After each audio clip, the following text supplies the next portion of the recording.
right, good morning everyone. Thank you for coming here today to discuss our 8th Street Bridge Rehabilitation Project.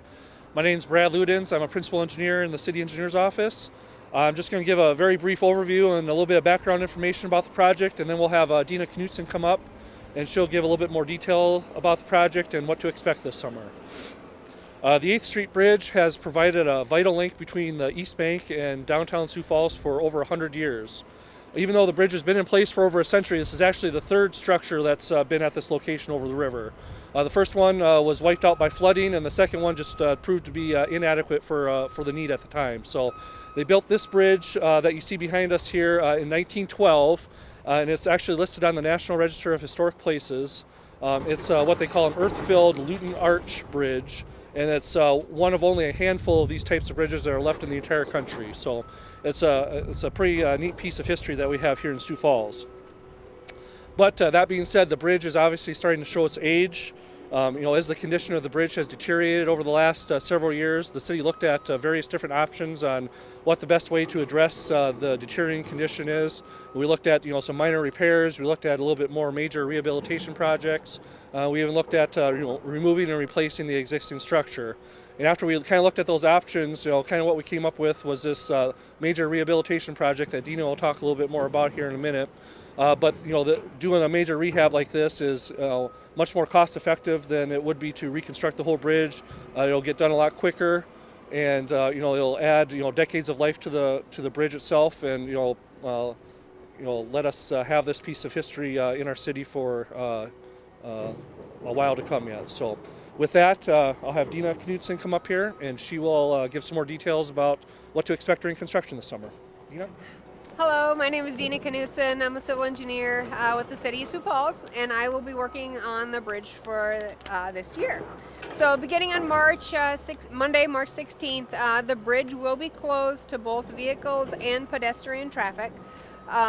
Also that day, the bike path underneath the bridge on both sides will also be closed, and also the canoe, kayaking, river traffic will also be shut down. For the canoes and kayakers, we will install a temporary portage that'll be upstream for them to use. The detours will go up for the pedestrians and the vehicles as well. Beginning on Monday, the contractors will start doing removals of the bridge in preparation for a major utility relocation. And then throughout this work, the work will be slow, tedious at times, very time consuming, but that is the process that it is with bridge construction. The noise levels there at times, depending on what work they do, the noise may be loud. We'll do our best to inform the public and the adjacent business owners when that will be. But there again, that's part of construction, and we'll do our best to work together. We anticipate opening the bridge in November of this year. Some of the work with the greenway that we are incorporating with this work, with the bridge construction, that could go into next summer, just depending on how the contractor works and how the weather cooperates with us for this year. The designated detour routes will also be in place beginning on Monday. Those detour routes are posted on our SiouxFalls.org website. All business access will remain open. Please follow the detour route.